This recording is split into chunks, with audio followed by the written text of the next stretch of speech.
ನನ್ನ ವಿಧಾನಸಭಾ ಕ್ಷೇತ್ರಕ್ಕೂ ಸನ್ಮಾನ್ಯ ಮುಖ್ಯಮಂತ್ರಿಗಳಾಗಿದ್ದಂಥ ಯಡಿಯೂರಪ್ಪ ಸಾಹೇಬರು ಬಂದಾಗ ಅಲ್ಲಿ ಎಲ್ಲ ಪ್ರದೇಶವನ್ನು ವೀಕ್ಷಣೆ ಮಾಡಿದ ನಂತರ ನೆರೆಯಿಂದಾಗಿ ಕೊಚ್ಚಿ ಹೋಗಿರ್ತಕ್ಕಂಥ ಒಂದಷ್ಟು ಮನೆಗಳನ್ನು ನೋಡಿದರು. ನೋಡಿದ ತಕ್ಷಣ ಅಲ್ಲಿ ಒಂದು ಈಗಲೂ ನನಗೆ ನೆನಪಿದೆ, ಮಿತ್ತಬಾಗಿಲು ದಿಡುಪೆ ಪ್ರದೇಶದಲ್ಲಿರ್ತಕ್ಕಂಥ ಒಂದು ಶಾಲೆಯಲ್ಲಿ ಒಂದು ನಿರಾಶ್ರಿತರಿಗೆ ಅಲ್ಲಿ ಯಾರು ಮನೆ ಕಳ್ಕೊಂಡಿದ್ದಾರೆ ಅವರನ್ನು ಸೇರಿಸಿದ್ವಿ. ಅಲ್ಲಿ ಹೋಗಿ ಅವರ ಹತ್ರ ಮಾತಾಡಿಕೊಂಡು ಮಾಧ್ಯಮದ ಮುಂದೆ ಮಾತಾಡಬೇಕಾದ್ರೆ ಅವರು ಅದಕ್ಕಿಂತ ಮುಂಚೆ ಅಧಿಕಾರಿಗಳ ಜೊತೆ ಹೇಳಿದರು, ನೋಡಿರಿ ನಾವು ಮನೆ ಕಳ್ಕೊಂಡವರಿಗೆ 1,60,000 ರೂಪಾಯಿ ಕೊಡ್ತಾ ಇದ್ದೀವಿ, ಇದರಲ್ಲಿ ಹೇಗೆ ಅವರು ಮನೆ ಕಟ್ಕೊಳ್ಳಿಕ್ಕೆ ಸಾಧ್ಯ?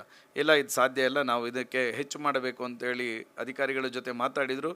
ಇಮಿಡಿಯೇಟ್ ಪತ್ರಿಕೆ ಮಾಧ್ಯಮದವ್ರ ಜೊತೆ ಮಾತಾಡಬೇಕಾದ್ರೆ ಹೇಳಿಯೇ ಬಿಟ್ಟರು, ನೆರೆ ಪೀಡಿತ ಪ್ರದೇಶಗಳಲ್ಲಿ ಯಾರು ಮನೆ ಕಳ್ಕೊಂಡಿದ್ದಾರೆ ಅವರಿಗೆ ನಾವು ಈ ಸರ್ಕಾರ 5 ಲಕ್ಷ ರೂಪಾಯಿ ಒಂದು ಮನೆ ನಿರ್ಮಾಣಕ್ಕೆ ಕೊಡ್ತೇವೆ ಅಂತ ಘೋಷಣೆ ಮಾಡಿರ್ತಕ್ಕಂಥದ್ದು ನನ್ನ ವಿಧಾನಸಭಾ ಕ್ಷೇತ್ರದಲ್ಲಿ ಸಾಹೇಬರು ಬಂದಾಗ.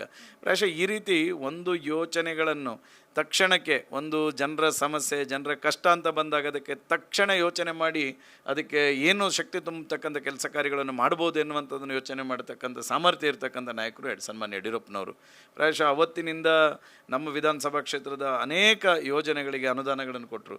ಸುಮಾರು 3,500 ಕೋಟಿ ರೂಪಾಯಿ ಅನುದಾನಗಳು ಯಡಿಯೂರಪ್ಪ ಸಾಹೇಬರು ಮುಖ್ಯಮಂತ್ರಿಯಾಗಿದ್ದಾಗ ನನ್ನ ವಿಧಾನಸಭಾ ಕ್ಷೇತ್ರಕ್ಕೆ ಕೊಟ್ಟು ಪ್ರಾಯಶಃ ನಮ್ಮ ಕ್ಷೇತ್ರದ ಜನರ ಅಭಿವೃದ್ಧಿಯ ದೃಷ್ಟಿಯಿಂದ ಏನು ನನಗೆ ಮತ ಹಾಕಿದರು ಅದಕ್ಕೆ ಸಾರ್ಥಕತೆಯನ್ನು ತಂದು ಕೊಡ್ತಕ್ಕಂಥ ನಿಟ್ಟಿನಲ್ಲಿ ಸನ್ಮಾನ್ಯ ಯಡಿಯೂರಪ್ಪನವರು ನಮಗೆ ಶಕ್ತಿಯನ್ನು ತುಂಬತಕ್ಕಂಥ ಕೆಲಸ ಕಾರ್ಯಗಳನ್ನು ಅವರು ಮುಖ್ಯಮಂತ್ರಿ ಆಗಿದ್ದಾಗ ಮಾಡಿದರು. ಪ್ರಾಯಶಃ ಆ ನೆನಪು ನನಗೆ ಮಾತ್ರ ಅಲ್ಲ, ಇಡೀ ಜಿಲ್ಲೆಯಲ್ಲಿ ದಕ್ಷಿಣ ಕನ್ನಡ ಜಿಲ್ಲೆಯ ಎಲ್ಲ ವಿಧಾನಸಭಾ ಕ್ಷೇತ್ರದ ಅಭಿವೃದ್ಧಿಯ ದೃಷ್ಟಿಯಿಂದಲೂ ಅವರು ಮುಖ್ಯಮಂತ್ರಿ ಆಗಿದ್ದಾಗ ಕಾಮಧೇನು ರೀತಿಯಲ್ಲಿ ನಮಗೆ ಅನುದಾನಗಳನ್ನು ಕೊಡ್ತಕ್ಕಂಥ ಕೆಲಸ ಕಾರ್ಯಗಳನ್ನು ಮಾಡಿದ್ದಾರೆ.